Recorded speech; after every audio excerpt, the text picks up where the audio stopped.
Yes, so question क्या कह रहा है कि एक मास है capital M. This mass is suspended from a rope and this starts from point A. तो ये है आपका point A as shown in the figure. Another rope is tied at the end B.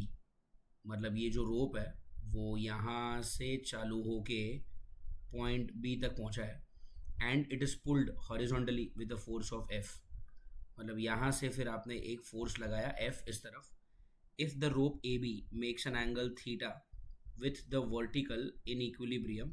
मतलब इस angle की बात हो रही है. अगर यहाँ पर एंगल थीटा बना वर्टिकल लाइन के साथ, मतलब इसके साथ, then tension in the string A B is, ये जो रस्सी है यहाँ पर, ये वाला, इस रस्सी पे कितना टेंशन लगेगा, इस बारे में आपका सवाल आपसे पूछा गया है. ठीक है, मैं एक बार वापस एक्सप्लेन कर देता हूँ ये क्वेश्चन कि यहाँ पर ये angle, this angle is given as angle theta. Okay, this is angle theta और आपको ये एंगल थीटा दिया गया है वर्टिकल के साथ. और ये जो रस्सी आपको दिख रही है ए बी, इसके ऊपर कितना टेंशन होगा, ये है आपका सवाल. तो मैंने क्या किया है, इस डायग्राम को अलग से बना लिया है यहाँ पे. It is the same diagram. Let's see how does it go. या सो देखते हैं क्वेश्चन में आपको क्या दिया गया है और हम क्या कर सकते हैं यहाँ पे. So this is point B. Okay, this is point B. इस बॉडी को अगर आप देखते हो यहाँ पे, इस बॉडी का जो मास वो है m. So if the mass of this body is m, उसका जो डाउनवर्ड फोर्स होगा वो फोर्स है mg और ऊपर की तरफ एक टेंशन लगेगा T1. अब अगर यहाँ से ऊपर एक टेंशन लगा तो यहाँ से नीचे भी एक टेंशन लगा T1. करेक्ट ना. ये वाली जो रस्सी दिख रही है आपको यहाँ पे, जो आपकी मेन रस्सी है ए बी, जिसके बारे में सवाल है, वहाँ पर एक टेंशन होगा T2 जो मैंने यहाँ पर बनाया हुआ है ओरिजिनली ब्लू कलर से. That T2 can be resolve as T2 cos theta and T2 sin theta. Please mind that if this angle is theta and then this angle is theta, क्योंकि यहाँ पर ऐसा एक z बन रहा है, right, alternate angle. This is theta, this is also theta. So if this is T2, this is T2 cos theta, this is T2 sin theta.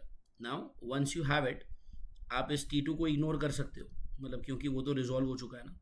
Now this point B, अगर आप पॉइंट B को देखोगे यहाँ पे, तो point B के ऊपर जो फोर्स लग रहा है वो है T2 cos थीटा और नीचे जो फोर्स लग रहा है दैट इज T1.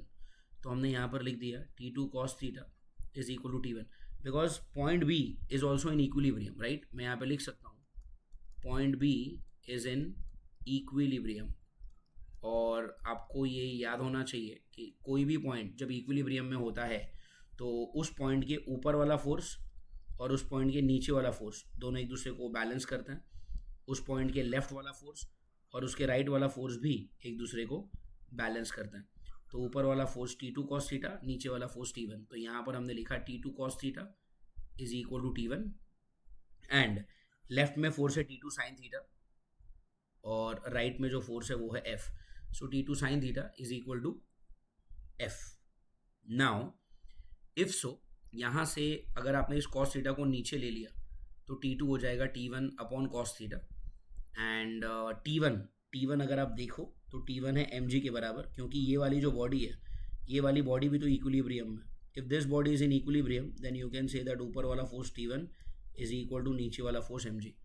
तो T1 is equal to mg. तो यहाँ पर ये जो T1 है उसको मैंने लिख दिया mg. तो ये फॉर्मूला बनेगा T2 is equal to mg cos theta.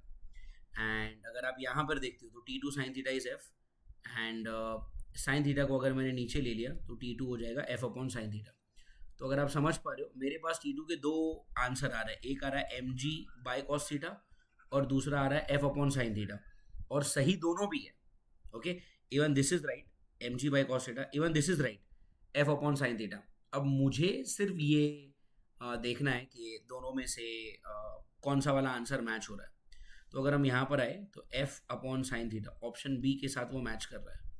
Okay, f upon sine theta, if you just look at this, T2 is equal to f upon sine theta, this is matching. इसका मतलब ये नहीं है कि ये mg by cos theta wrong है. This is also right, this is just not matching with the given options. Correct. So for now option B is right, that is option 2, f upon sine theta. I hope you understood this question, class. Thank you.